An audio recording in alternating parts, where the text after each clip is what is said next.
Podcast no ar, mais um episódio para você, e hoje o episódio tenho certeza que você vai amar. Nós vamos tratar de um tema muito interessante, muito relevante, e o título dele nada mais é, né, Por Trás do Cargo e do Batom. Então você já tem uma noção do que vem por aí, né? Vai ser muito legal. E eu quero agradecer aqui a Camisaria Fascínios, que nos acompanha desde abril do ano passado. Então eu estou vestindo uma camisa social aqui, azul, super bonita, de manga longa, olha só. E Camisaria Fascínios está há 35 anos no mercado e apoiando o CoachCast há mais de ano. Então, muito obrigado a Fascínios. E se você quiser uma camisa dessas aqui, ou outras deles, entra lá no site camisariafascínios.com.br, coloca o cupom lá, o voucher CoachCast, e você ganha 15% de desconto e recebe a sua camisa aí na sua casa. Muito bem, recebo hoje Ana Luísa Winkler. Seja muito bem-vinda e quero fazer aquela pergunta inevitável. Quem é Ana Luísa? Muito bom esse convite, obrigada, Sérgio, e quero dizer que você está muito elegante com esta camisa. Obrigado. É sempre bom a gente ser recebida, né, com boa energia. E quem é Ana Luísa na fila do pão, né? Eu sou psicóloga por formação e por convicção, sou RH por vocação e sou escritora por rebeldia. Esta sou eu. Eu tenho mais de 25 anos na área de recursos humanos e eu amo pessoas, gente, comportamento.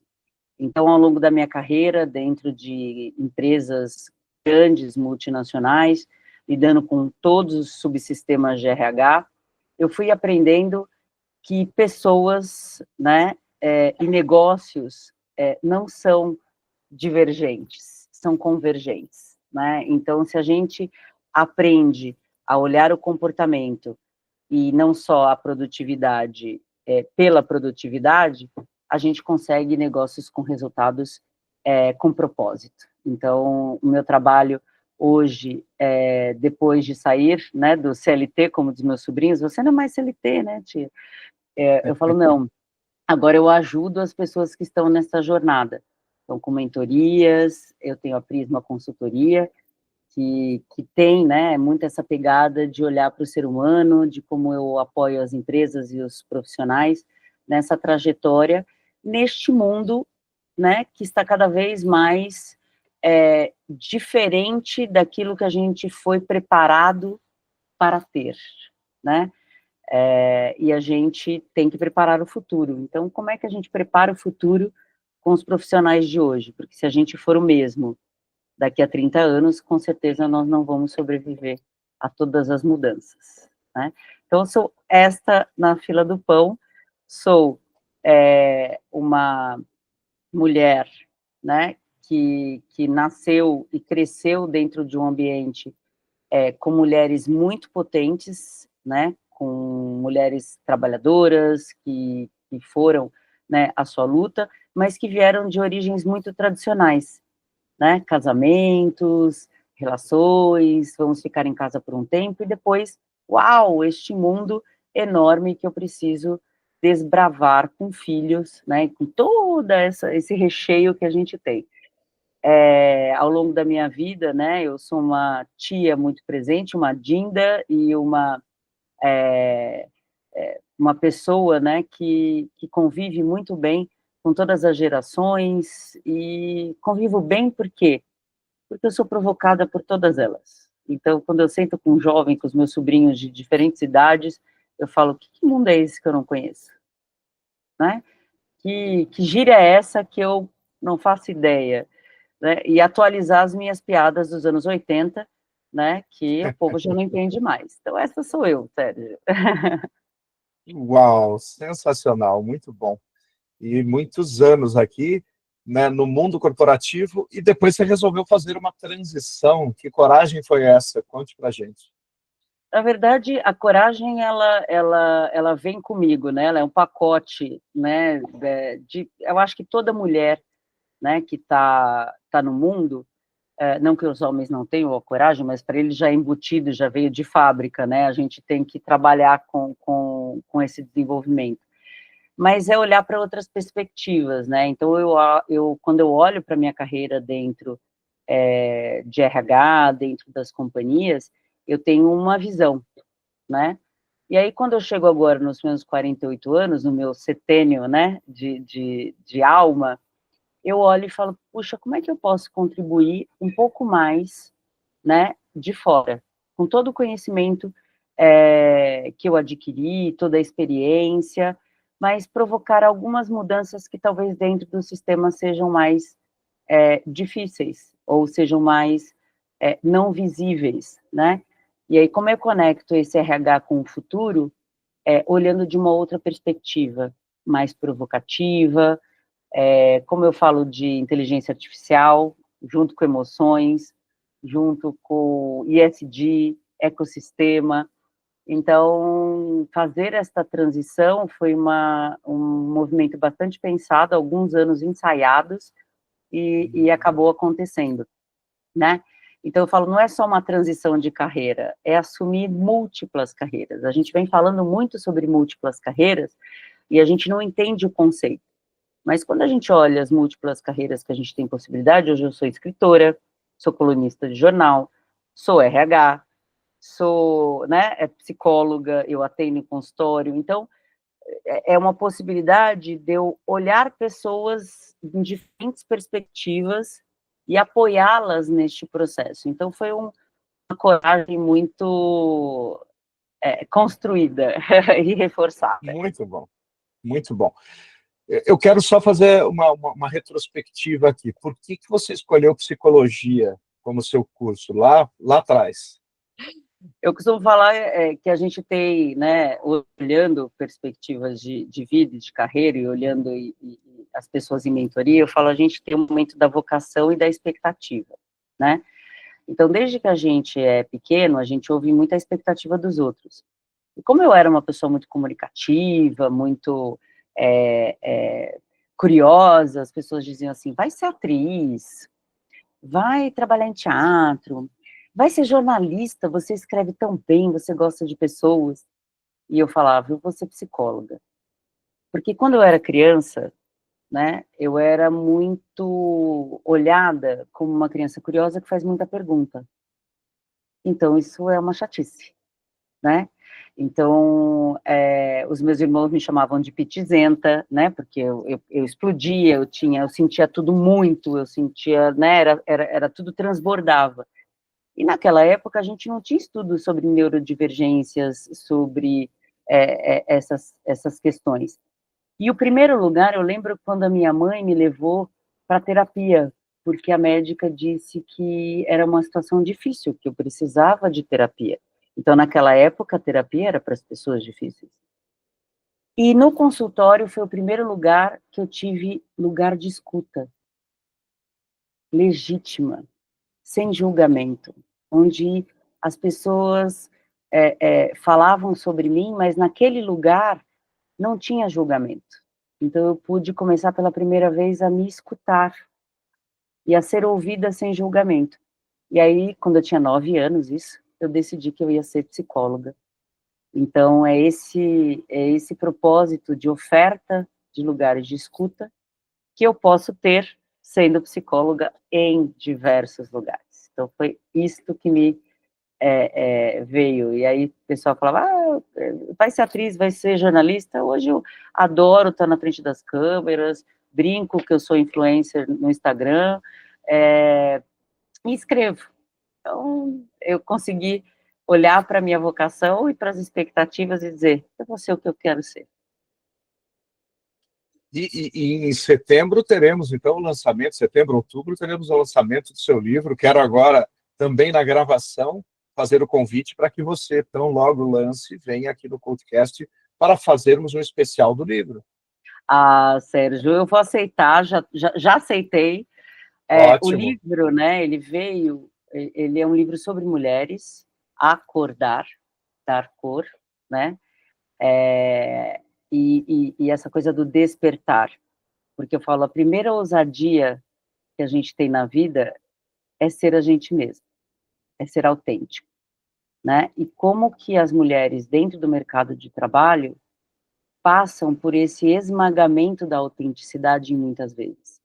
Então, é um livro sobre história de mulheres, né, que a princípio era sai da caixa, mas quando eu vi isso, eu falei, nossa, mas, cara, sai da caixa. Quando eu cheguei na metade de escrever o livro, eu falei, para quem não quiser sair da caixa? Por que eu tenho que determinar que uma mulher precisa sair da caixa se ela é determinada o tempo inteiro do que ela deve fazer? E aí foi esse acordar, que é um convite para as mulheres olharem quais são seus arquétipos no trabalho, quais são seus sabotadores no trabalho, qual é a sua história no trabalho e na vida. Porque a gente escuta muito, né? A sua vida profissional e a sua vida pessoal. E para a mulher, principalmente para a mulher, não tem como dividir. Se eu sou mãe e meu filho está doente, não dá para falar assim, olha, desculpa, querido, espera aí, né, com essa dor de ouvido, porque a mamãe precisa trabalhar às 12 horas e voltar para casa depois. Né? O que faz com a culpa? O que faz com o amor, com a maternidade? E outras situações de também mulheres que não são mães. Então, o acordar vem muito com esse despertar de quem somos nós, de fato. Né? Quem somos nós dentro e fora da caixa? E talvez uma escolha mais legítima, né, de onde a gente quer estar. Então... Excelente. Eu sempre mando, né, um formulário para as convidadas, os convidados aqui do CoachCast e pergunto, né, alguns tópicos. E você colocou aqui, sensacional, um que é além do cargo, da pose e da expectativa. Eu queria que você falasse um pouquinho sobre isso. O cargo, né, quando a gente entra no mercado de trabalho, eu falo que o cargo é a primeira expectativa e a primeira frustração. Primeiro, porque o RH vem com a descrição de cargo que você vai ter, que nunca é a que você exerce. Então, eu estou há 30 anos quase em RH e eu nunca vi uma descrição de cargo, né, ser de fato a prática que a gente tem. Então, a primeira expectativa já é frustrada, né? E aí, quando eu entro com aquele selo, né, eu sou analista, ou eu sou coordenador, ou eu sou gerente, ou eu sou diretor, a gente vai para um processo de hierarquização do reconhecimento. Então, se eu começo analista, e eu olho para o diretor, eu falo, eu só vou ser reconhecida se eu chegar lá. E aí, a minha expectativa fica no objetivo, e não na jornada.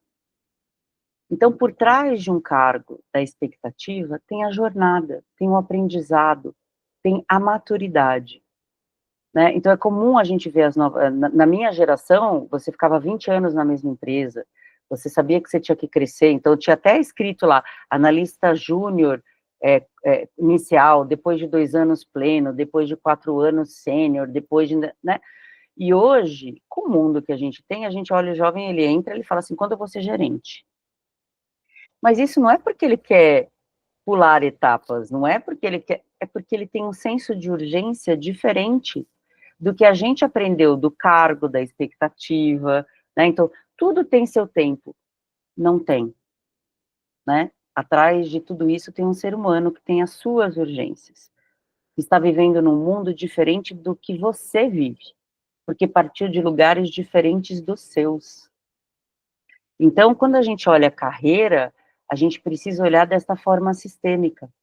Então, muitas pessoas, quando elas são, hoje, por exemplo, antigamente você ser demitido, você ia sujar a sua carteira, né?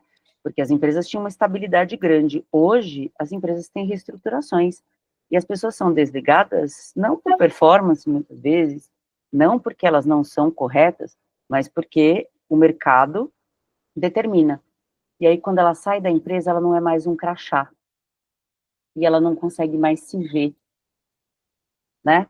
E aí vem a sensação do fracasso, vem o trauma da escassez, né? Vem o medo, porque a gente não aprendeu o que está por trás de tudo isso. Qual que é a tua trajetória, né? Conta pra gente a sua vida, né? Então, eu aprendi nessa minha jornada que tudo isso é selo. Sabe carta, quando você tinha antigamente? Hoje em dia ninguém mais sabe mais o que é selo, mas você tinha os selos que iam te dando o passaporte, que fica mais fácil, talvez, São os carimbos que você vai tendo, dos conhecimentos que você vai tendo. Então, qual que é o seu passaporte profissional? Quais são os carimbos que você já tem que te possibilitam vivenciar coisas que estão dentro da sua vocação real e não da expectativa que o mercado tem, né? Então, essa é uma das provocações que eu faço para os profissionais, né? Quando chegam, eu falo assim, eu fui demitido. Tá.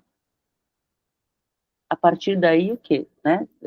Carimbar o seu passaporte de saída daquele país. Qual é o outro que você vai querer visitar? Né? A partir da onde? Então, tudo isso me faz pensar, Sérgio, né? Nessas questões que a gente vai construindo e que a gente precisa agora, para esse mundo novo, desconstruir.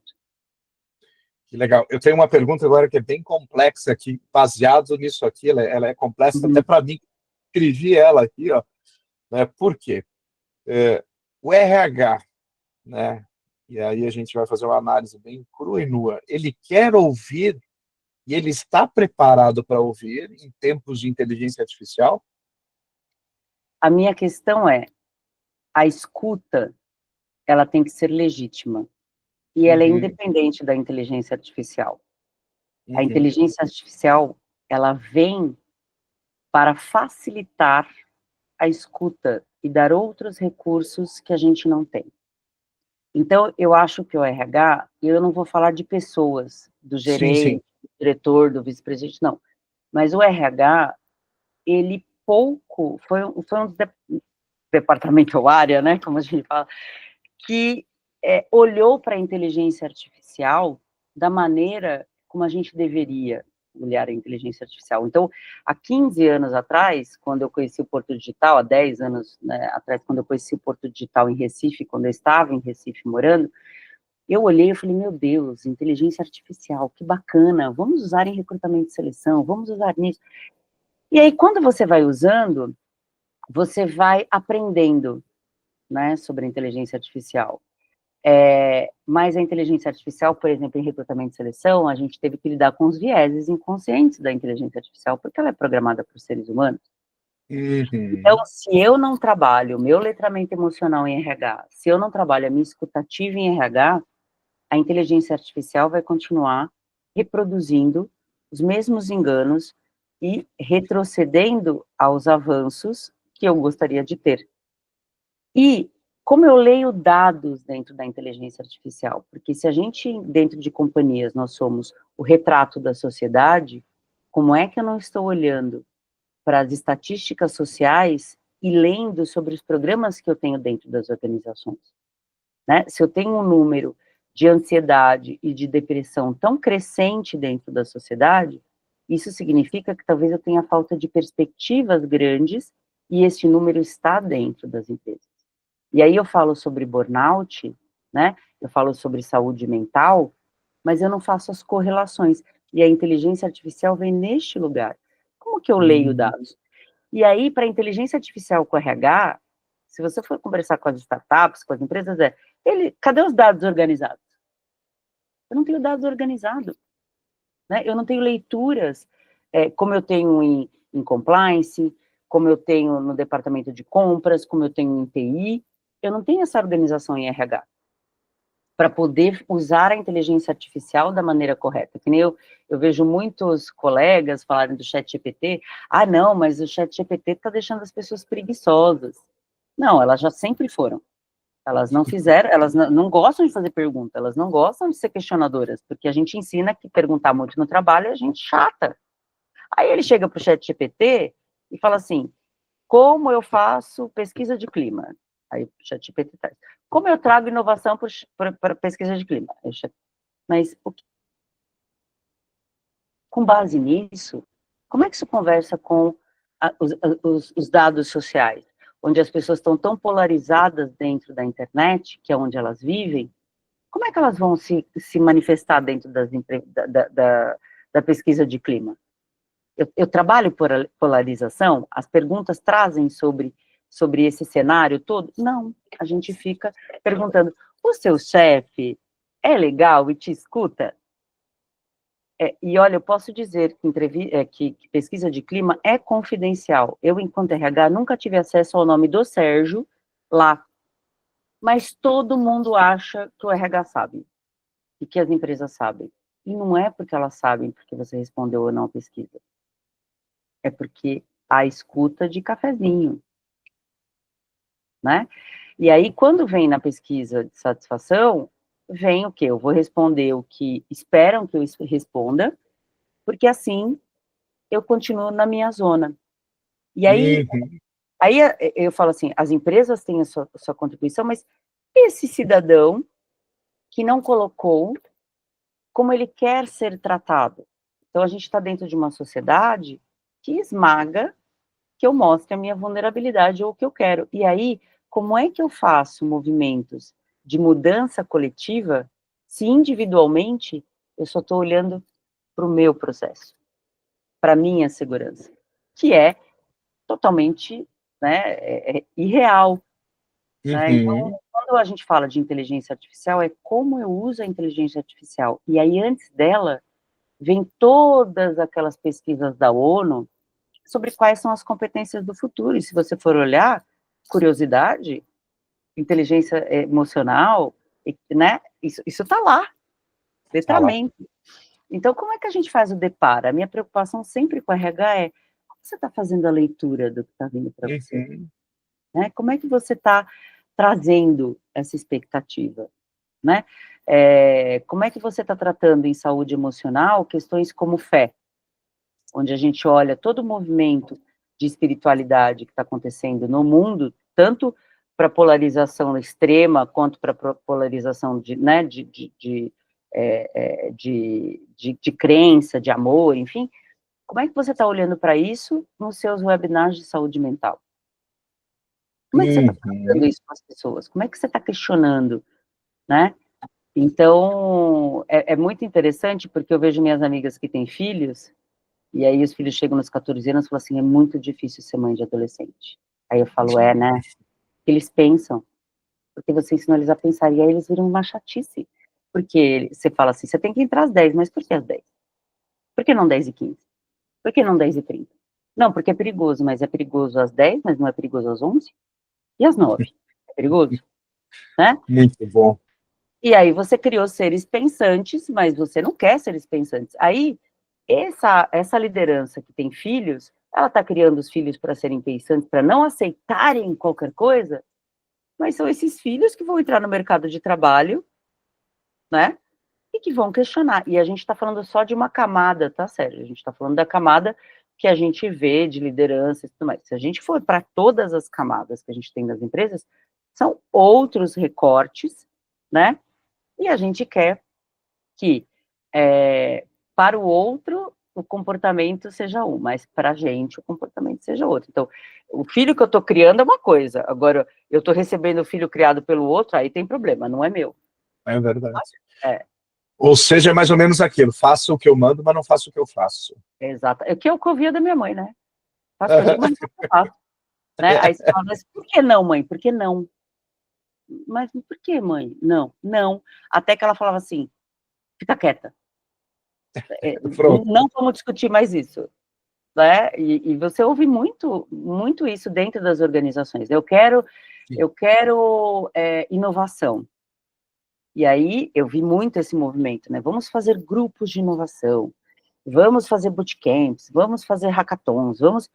E aí, quando chega no problema, se apaixone pelo problema. Eu falo, gente, paixão maior que eu tenho pelo problema não tem, porque eu vivo ele todo dia, então é praticamente, só que é uma paixão tóxica, né? É verdade. Porque eu não consigo ver o resultado.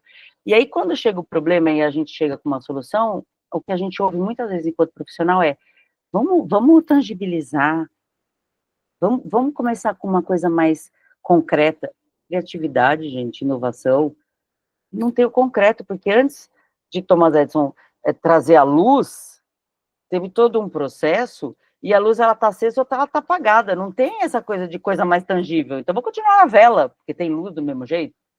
Esse é É mais verdade. tangível, né? Então, a gente vive hoje,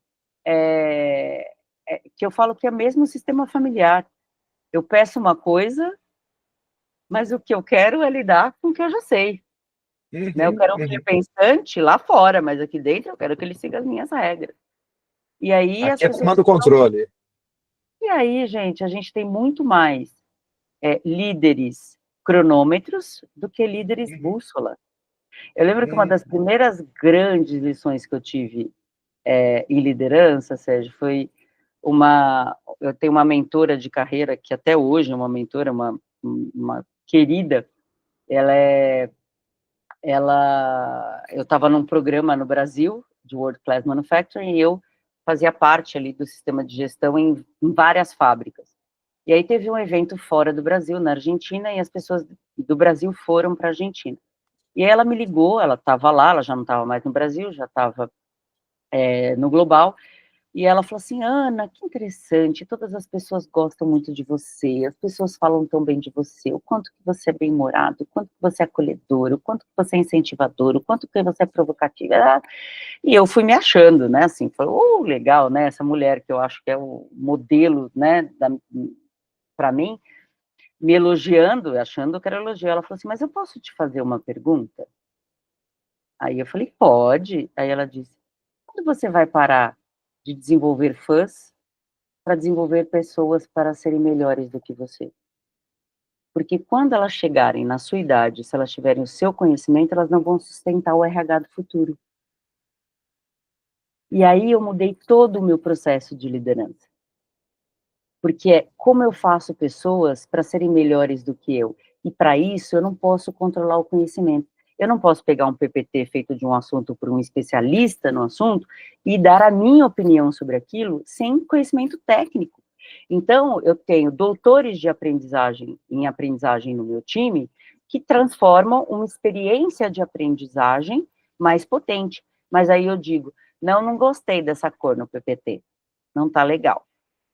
Né? Não gostei dessa dinâmica, mas com base em quê?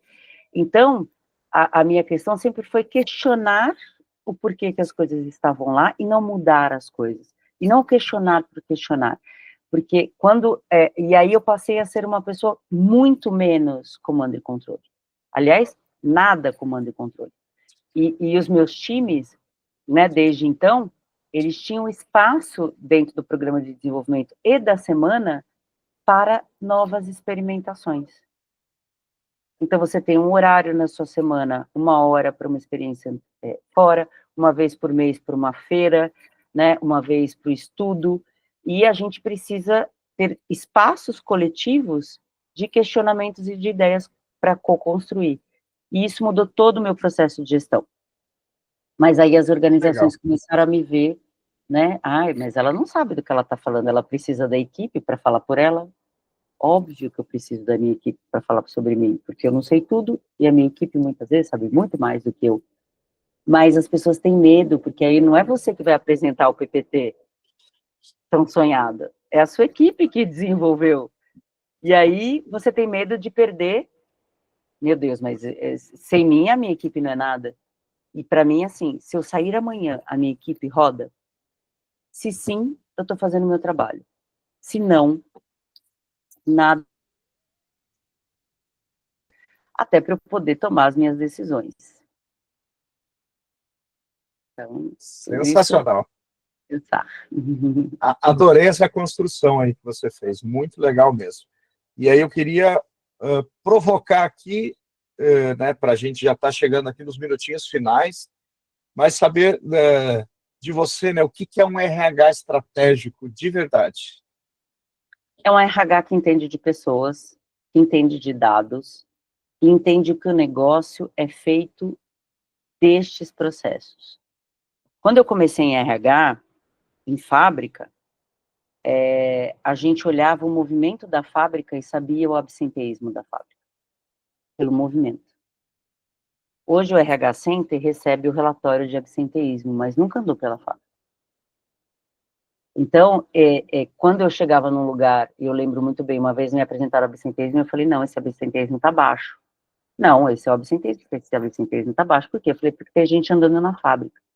Se tem gente andando constantemente na fábrica, significa que alguém está tendo que andar do seu posto para outro posto, isso é produtividade, e que nesse posto tem algum problema, ou alguém faltou, uma máquina quebrou, e ele tem que ficar transitando, então esse absenteísmo não é. E quando foram ver, o absenteísmo realmente não era aquele. Havia um erro no dado. Então, o RH é aquele que entende do negócio, mas entende neste processo de negócio. Eu entendo como ele funciona, e eu não sou a responsável para justificar o EBITDA enquanto RH, mas para justificar porque ele foi atingido ou não através da produtividade que eu posso olhar. Então, se eu tenho muita gente faltando, então eu tenho um problema de, o quê? Engajamento. Então, é nesse processo que eu vou olhar. Mas a gente continua achando, de uns anos para cá, que cuidar de negócios é eu saber discutir financeiramente sobre tudo, comercialmente sobre tudo, mas e gente? Né? Eu lembro de uma vez um diretor financeiro global de uma das empresas que eu trabalhei, ele me ligou e falou assim, Ana, eu quero uma informação rápida sua. E aí eu falei, se não for número, tudo bem, porque eu sou uma pessoa que eu lido o tempo inteiro com número, mas eu não guardo eles na minha cabeça. Eu guardo sensações, pessoas, movimentos, mas eu tenho todos os números. Então, rápido, de bate-ponto, talvez não tenha, mas está lá. Aí ele vira para mim e fala assim, uma diretora de RH que não entende de números? Aí eu disse, tem diretor financeiro que não entende de gente. Então, cada um está no seu papel. Mas eu tenho os números, assim como eu creio que você também tem dados sobre pessoas. Então, juntos, a gente vai caminhar para soluções que você junte a sua expertise e a minha. Então, o RH, muitas vezes, ele perde esse espaço de pessoas, porque o comando do lucro é o que está em primeiro lugar. E o lucro vem de um processo de engajamento, de um processo de saúde mental, de segurança psicológica, de talento, de carreira, de potencial. Então, para mim, o RH que fala de negócios, ele tem que entender qual o impacto de pessoas no negócio, né? E eu sou muito amiga desse diretor financeiro, tá, gente? Eu Que só legal. fiz a provocação, né? Sensacional. Obviamente, né, eu aprendi a transitar em ambientes extremamente machistas e masculinizados. E aí o meu papel nunca foi colocar a guerra na mesa, e sim a negociação na mesa. Vamos trabalhar junto? Você sabe muita coisa, eu sei muita coisa. Então vamos ser estrategicamente parceiros, porque dentro de uma negociação você está muito ligado nos números que as pessoas estão trazendo, mas eu estou olhando a cara delas, eu estou olhando o comportamento, eu estou olhando quando você fala se elas estão se mexendo na cadeira ou não, né? Se o tom de voz mudou ou não. E eu brinco que na pandemia eu aprendi a fazer leitura de WhatsApp, como vem a mensagem, e de caras de câmera fechada ou aberta. Porque, e aí, né, a gente fala assim, não, só no presencial você tem isso. Não, meu amor. A energia, ela corre solta, a ciência diz que ela está, inclusive quando você olha nas telas. Não é por isso que a gente chora em novela, em filme, sem estar ali na tua frente. Sem né? estar ali. Muito Então, bom. é isso. Olha só, Ana Luísa Winkler hoje aqui conosco, e eu esqueci no comecinho de agradecer quem nos conectou, que foi a Patrícia Tavares. Obrigado, Patrícia, citada aqui no episódio hoje, merecidamente, e foi um Merecidamente. bate-papo super legal. Eu agradeço, Sérgio, agradeço a Paty, que eu carinhosamente chamo de Fofolete, porque eu chamo de Fofolete todas as mulheres que estão no mercado, e que não são bonecas, são representatividade, né? Então, obrigada, Paty, obrigada a todos que vão nos ouvir, que vão nos compreender, e aqueles que também não vão, e se não vão, estamos abertos para questionamentos, porque o mundo só funciona quando a gente questiona, quando a gente não é a favor na primeira vista, mas que a gente aprende a ouvir. E parabéns pelo Codecast. Foi um prazer aí com Obrigado. você, Sérgio. Sensacional. E quem quiser se conectar com a Ana, vai lá no LinkedIn, a Ana Luísa Winkler. Depois a gente vai deixar aqui no descritivo do episódio seja no YouTube, seja no Instagram, que você queira procurá-la também, né? No YouTube, aqui o episódio, no Spotify, desculpa, vai estar lá também, e o mesmo é Ana Winkler lá no Instagram. Então, procurem, se conectem, perguntem, contratem, faça acontecer. Isso aí. E somos Prisma Consultoria também, que as pessoas acham tanto no Instagram quanto no LinkedIn. Ah, ótimo, bem lembrado. Então, Ana Luísa Winkler, muito obrigado pela sua gentileza aqui de compartilhar um pouco da sua trajetória, que é uma trajetória já bastante extensa, muita experiência legal, né? E parabéns por ela. Obrigada.